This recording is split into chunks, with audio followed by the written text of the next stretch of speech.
Chapter 7, Risk Management, Controlling Risk. The learning outcomes include recognize the strategy options used to control risk and be prepared to select from them when given background information, evaluate risk controls and formulate a cost-benefit analysis, or CBA, using existing conceptual frameworks, explain how to maintain and perpetuate risk controls, and describe popular strategies used in the industry to manage risk. We begin with Section 1, Introduction to Risk Controls. In this section, we will cover the first learning outcome, recognize the strategy options used to control risk, and be prepared to select from them when given background information. To keep up with the competition, organizations must design and create a safe environment in which business processes and procedures can function together. This environment must maintain confidentiality and privacy and assure the integrity and availability of organizational data. These objectives may be met by applying the principles of risk management. Controlling risk begins with an understanding of what risk mitigation strategies are and how to formulate them. There are 5 basic strategies to control risk. Defense, applying safeguards that eliminate or reduce the remaining uncontrolled risk. Transference, shifting risk to other areas or to outside entities. Mitigation, reducing the impact to information assets should an attacker successfully exploit a vulnerability. Acceptance, understanding the consequences of choosing to leave a risk uncontrolled and then formally accepting the risk that remains without an attempt at control. And termination, removing or discontinuing the information asset from the organization's operating environment. The defense risk control strategy attempts to prevent the exploitations of a vulnerability. Defense is the preferred approach and is accomplished by countering threats, removing vulnerabilities and assets, limiting access to assets, and adding protective safeguards. This approach is sometimes referred to as avoidance. 3 common methods of risk defense are the application of policy, education, training, and awareness, CETA, which we've discussed before, and technology. The transference risk control strategy, as you recall, attempts to shift risk to another entity.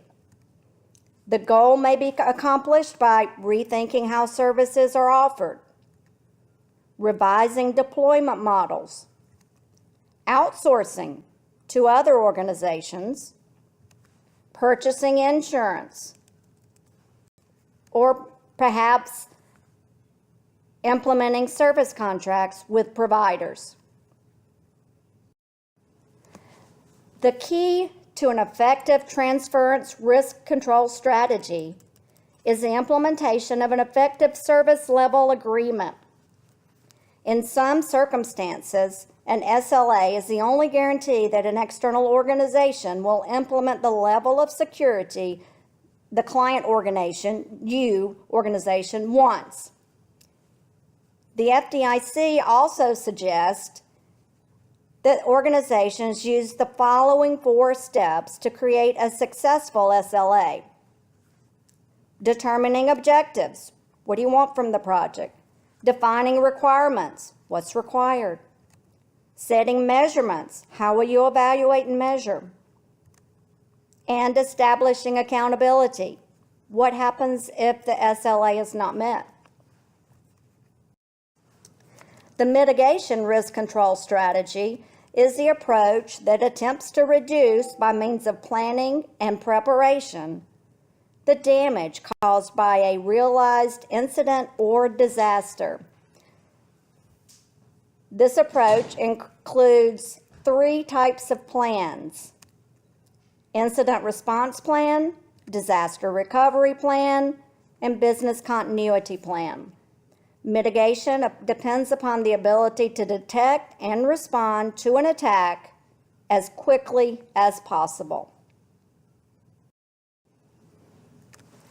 Let's take a closer look at the 3 mitigation plans that you might use. First, the incident response plan includes the actions taken while the attack occurs. It might include a series of steps that should be taken to regain control over the situation that has occurred. The IR is undertaken when the incident occurs and is an immediate and real-time reaction to an incident. A disaster recovery plan is prepared beforehand in case a disaster occurs in the organization. The DRP includes the strategies that should be taken before and after a loss occurs. The DRP includes step-by-step instructions to take in response to a situation. It may call for compromised systems to be completely taken offline and shut down. The DRP provides a short-term recovery plan once a disaster occurs.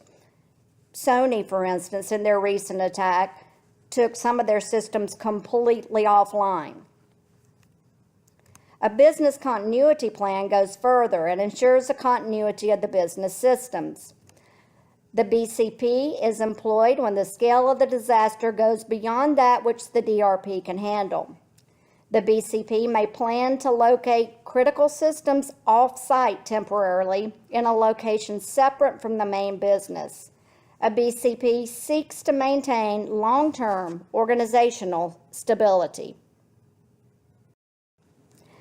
The acceptance risk control strategy is the decision to do nothing to protect an information asset from risk and to accept the outcome from any resulting exploitation. It may or may not be a conscious business decision. Unconscious acceptance of risk is not a valid approach to risk control. An organization that decides on acceptance as a strategy for every identified risk of loss may in fact be unable to conduct proactive security activities and may have an apathetic approach to security in general. The acceptance strategy is obviously not an acceptable approach to risk strategy, except in very limited situations as described next.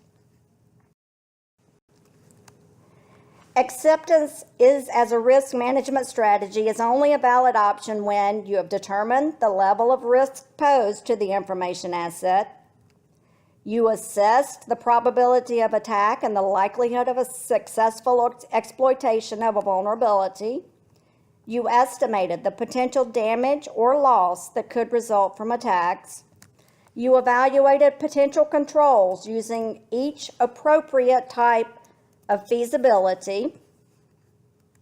You performed a thorough risk assessment, including a financial analysis such as cost-benefit analysis. And then you concluded that the cost to control the risk to a particular function, service, collection of data, or information assets do not justify the cost of implementing and maintaining the controls. Then and only then is acceptance a valid risk management strategy.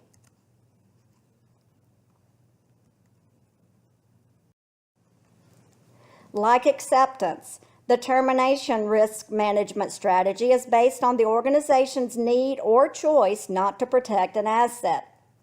Here, however, the organization does not wish the information asset to remain at risk and so removes it from the environment that represents risk. The cost of protecting an asset may outweigh its value, or it may be too difficult or expensive to protect an asset compared to the value or advantage the asset offers the company. In either case, termination must be a conscious business decision, not simply the abandonment of an asset, which would technically qualify as acceptance. To summarize this section, organizations should evaluate risk strategies to decide upon an appropriate course to protect information assets. Culture, resources, regulations, and level of internal experience may affect the risk management strategies employed within organizations. There are several organization risk strategy options, including defense, transference, mitigation, acceptance, and termination. All are valid options and may be employed to meet organizational mission and established standards. It's important to establish service level agreements for minimum performance, whether your service is provided internally or externally. SLAs are one component of a transference strategy to risk management. Incident response, disaster recovery, and business continuity plans are options to protect assets and respond to threats. You should use these plans in the situations to which they apply. You may have different plans and strategies in place for different locations, for different groups of information assets, and for different organizational units. For instance, online retailers tend to protect your credit card data with high levels of encryption. However, they typically do not protect your stored login, user ID, and password. I found this out the hard way when my Gmail account was compromised, and then they went to Facebook and reset my password there, then messaged my friends for money. Apparently, on one of the sites I had used for holiday shopping, I used the same user ID and password that I did for Gmail. Don't do that. This was years ago, by the way, too. Take it from personal experience. Fortunately, my friends either A, had no money, B, didn't care that I was stranded in Europe, or C, I choose this one, knew it was a hoax. And I regained control about at noon on a Saturday. My account had been compromised a little before 8 a.m. on a Saturday, or I would have recovered sooner. Moral of the story, don't use the same passwords across websites. I don't do this anymore. As I said, this was several years ago that it happened to me. We continue with Chapter 7, Risk Management, Controlling Risk. This is Section 2, Risk Appetite and Residual Risk. In this section, we will cover the second learning outcome. Evaluate risk controls and formulate a cost-benefit analysis, CBA, using existing conceptual frameworks. We know we need to do something about the risk we face. Let's look at several approaches to managing risk. First is risk appetite, which is also known as risk tolerance. It refers to the quantity and nature of risk that organizations are willing to accept as they evaluate the trade-offs between perfect security, impossible, and unlimited accessibility, totally unprotected. The reasoned approach to risk is one that balances the expense in terms of finance and the usability of information assets against the possible losses if exploited. When vulnerabilities have been controlled to the degree possible, there is often remaining risk that has not been completely removed, shifted, or planned for. In other words, residual risk. Residual risk is the amount of risk that remains after the organization has implemented policy, education and training, and technical controls and safeguards. Let's take a look at an example of residual risk. In this graphic, managers and departments analyze controls to prevent fraud. The risk that remains after inherent risks have been mitigated by controls equals the residual risk. Once these risks are identified, managers can then rank the residual risk in order of priority using the likelihood and impact analysis as well as risk tolerance to set priority of residual risk.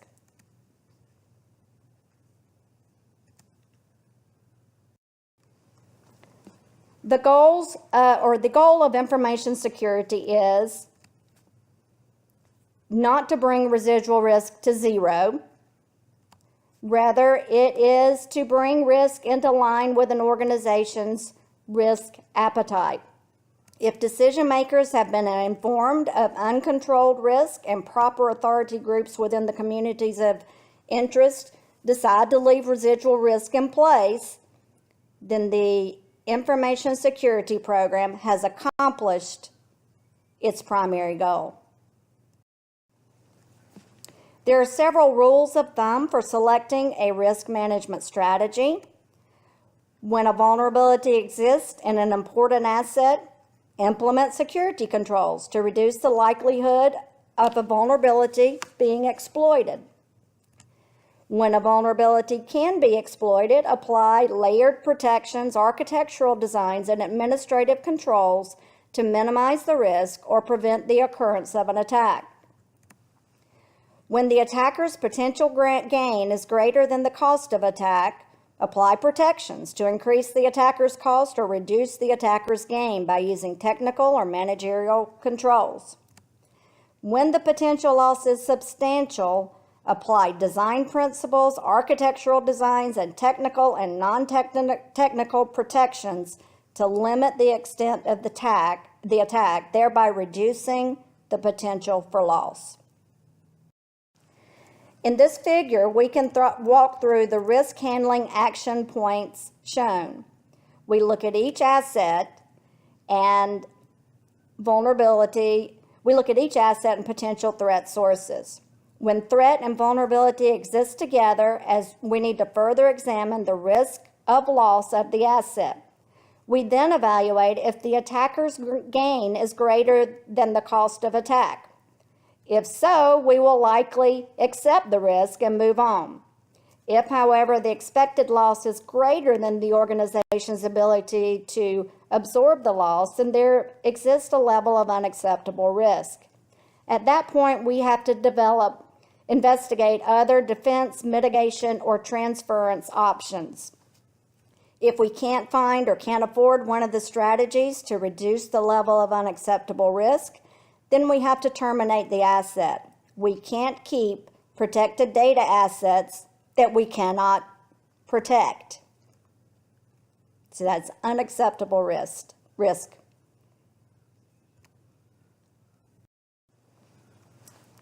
Once a control strategy has been selected and implemented, controls should be monitored and measured on an ongoing basis to determine their effectiveness and to maintain an ongoing estimate of the remaining risk.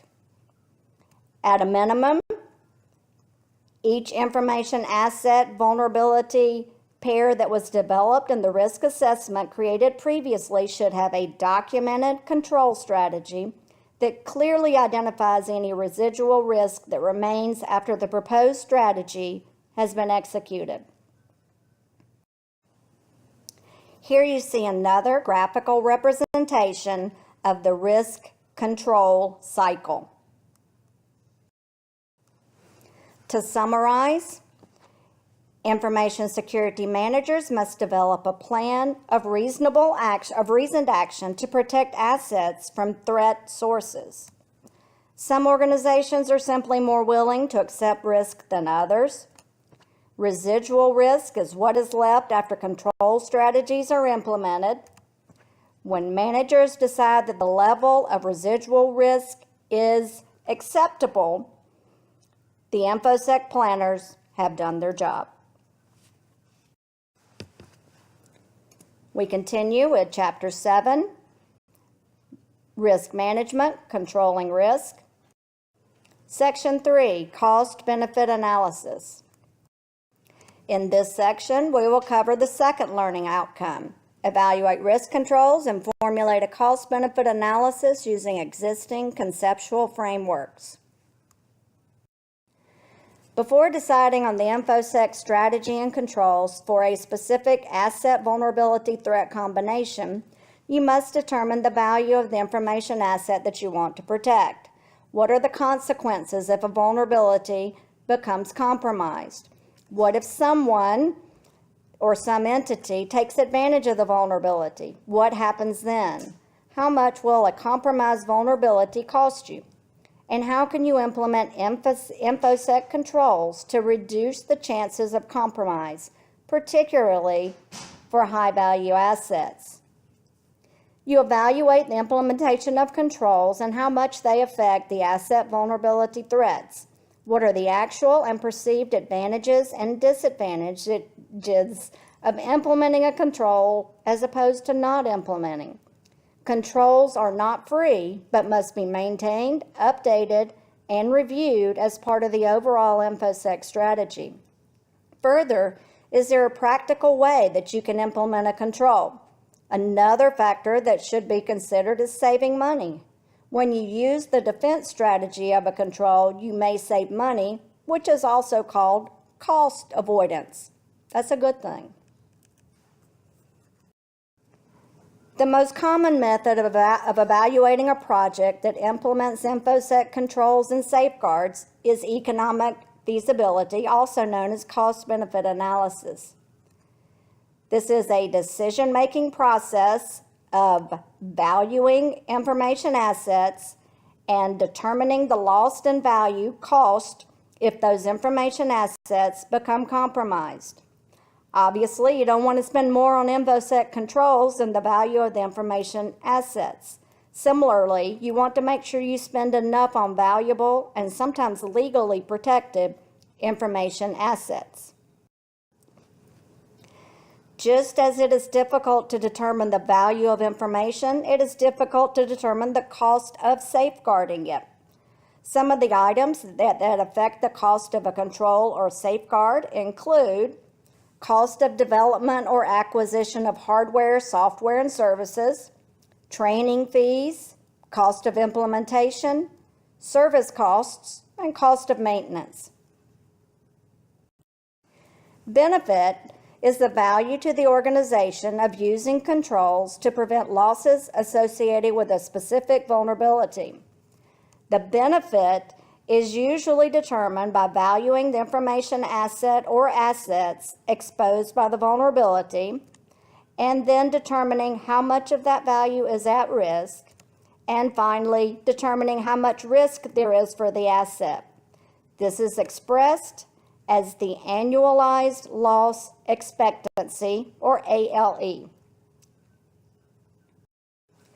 To start, you assign value or worth to each information asset through the process of asset valuation.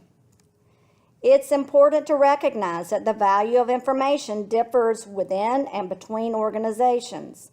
Legal requirements to protect information assets may also differ within and between organizations. To complete asset valuation, you must estimate real and perceived cost, which is not a simple matter. Real and perceived costs can include those associated with the design, development, installation, maintenance, protection, recovery, and defense against loss or litigation. So let's look at asset valuation.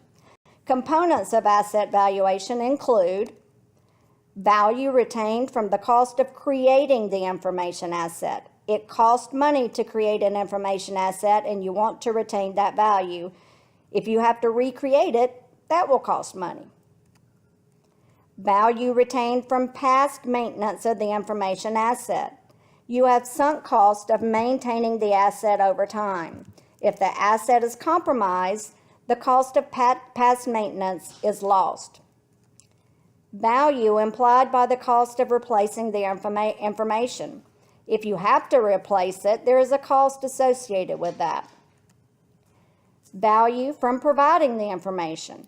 When you provide the information to those who need it and who are authorized to receive it, there is value there. Value acquired from the cost of protecting the information. By protecting it, you create value. Value to owners. Those who own the information asset receive value when it is protected, affordable, and secure. Value of intellectual property. The organization may retain IP rights by protecting information assets, their own and others. Value to adversaries. The information likely has value to those who would choose to compromise a vulnerability. You can make it harder to obtain your information asset, and thus they may go elsewhere. It's like having a security sign in your front yard or having dogs. Those with bad intent will go somewhere that's easier to compromise or break into, in our example. Loss of productivity while the information assets are unavailable. Employees may be unable to do their job if those assets are not available. And finally, loss of revenue while information assets are unavailable.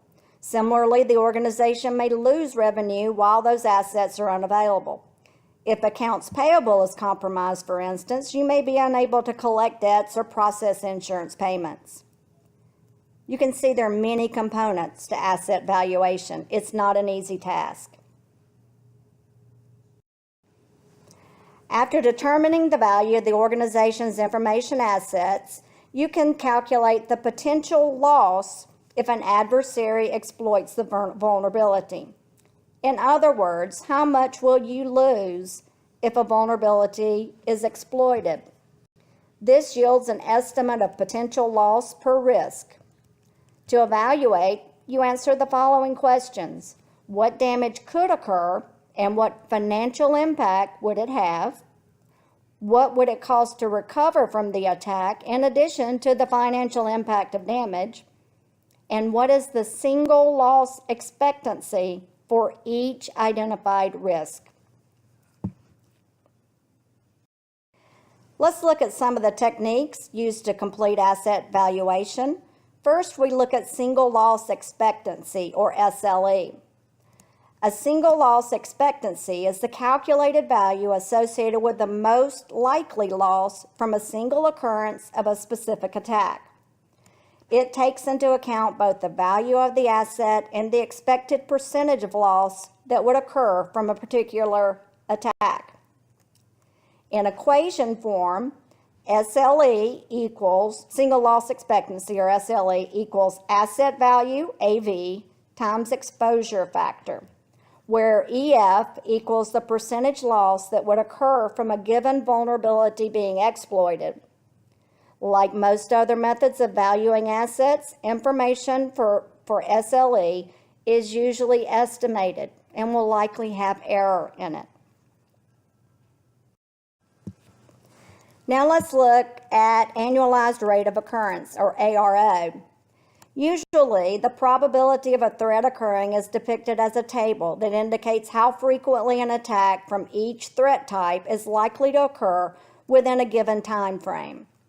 This value is commonly referred to as the annualized rate of occurrence, or ARO, and simply indicates how often you expect a specific type of attack to occur.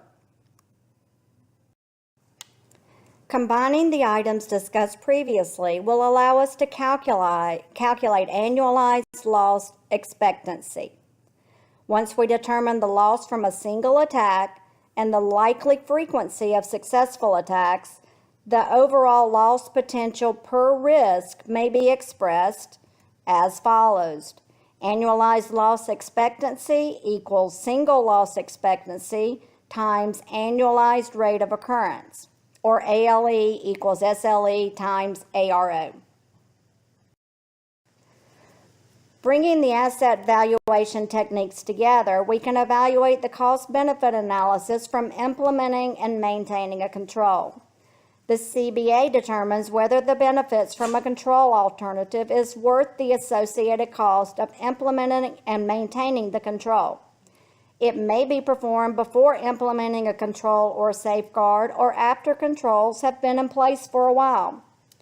The formula for CBA is CBA equals ALE pre-control minus ALE post-control minus ACS, where ALE pre-control is the annualized loss expectancy of the risk before you implemented a control.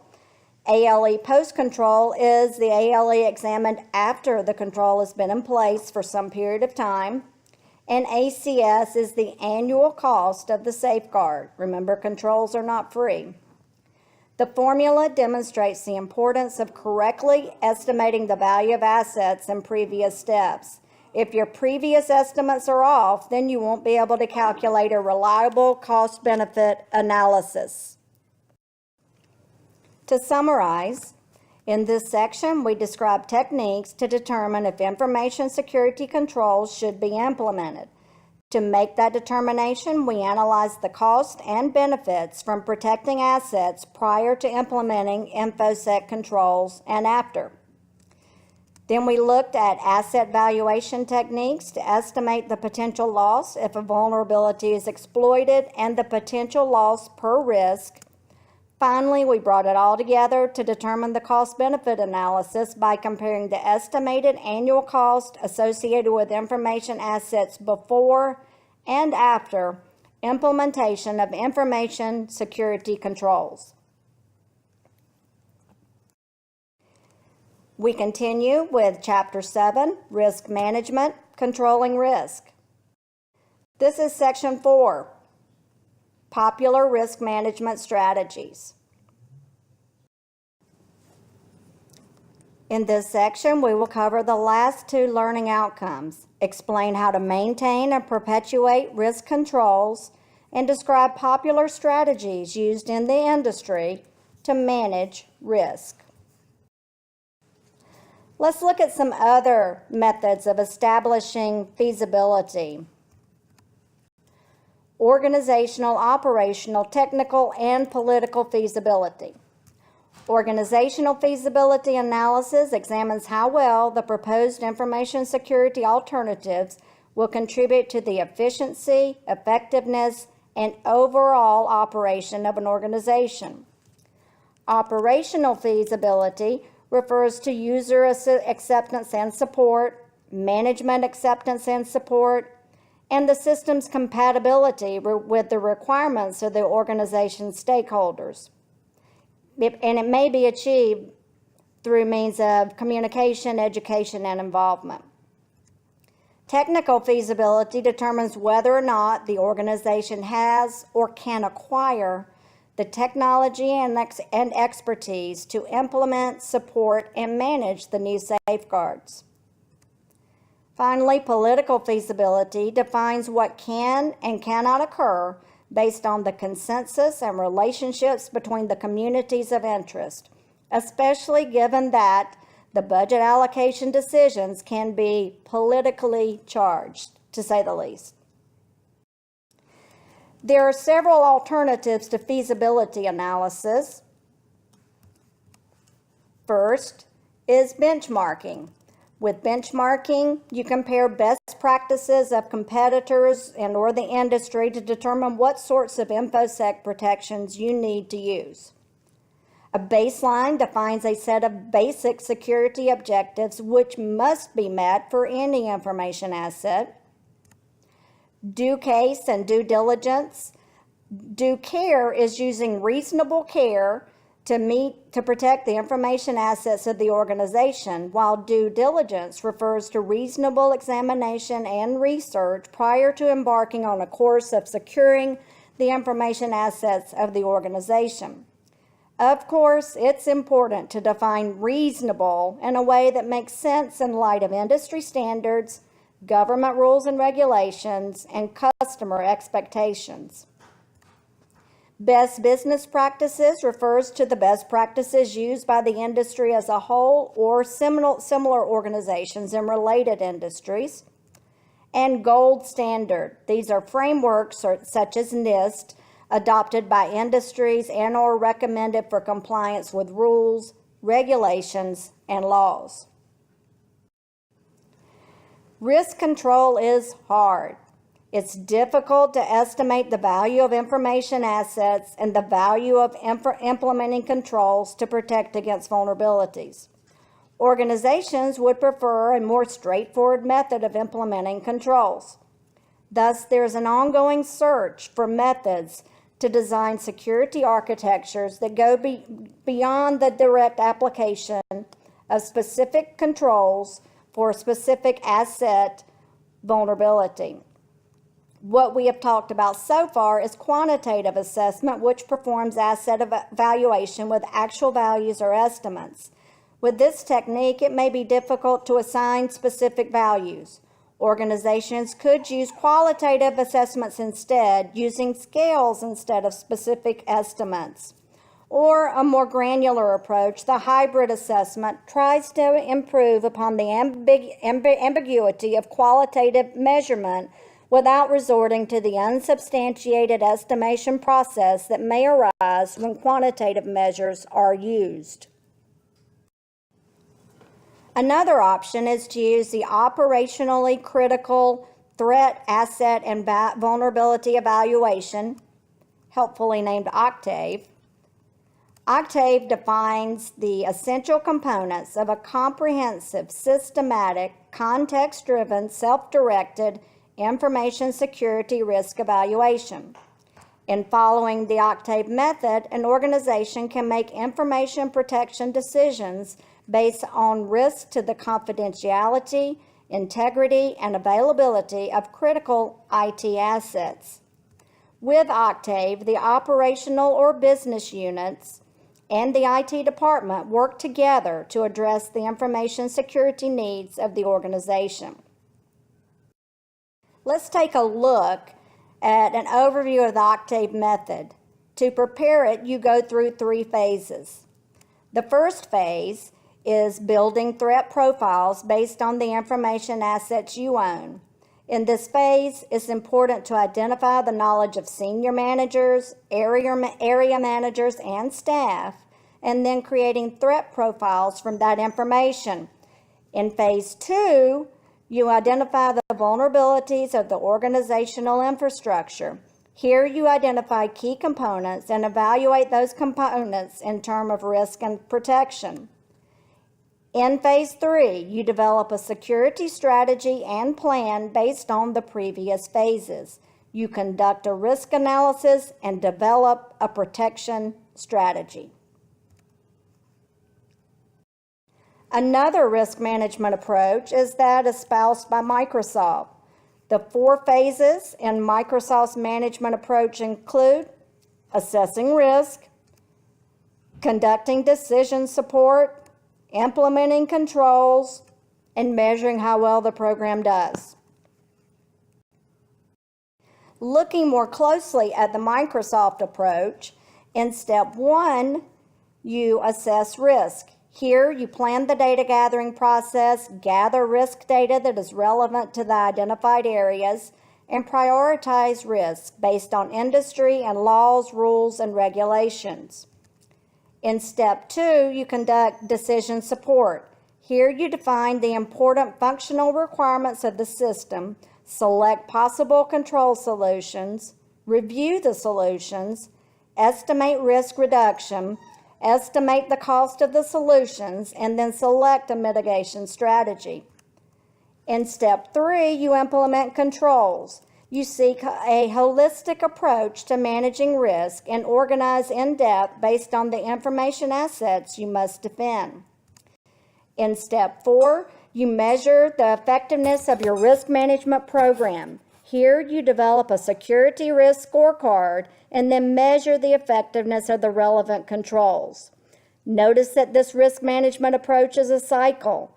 That is, after measuring, you may have to reassess additional risk and move through the steps again. FAIR is factor analysis of information risk.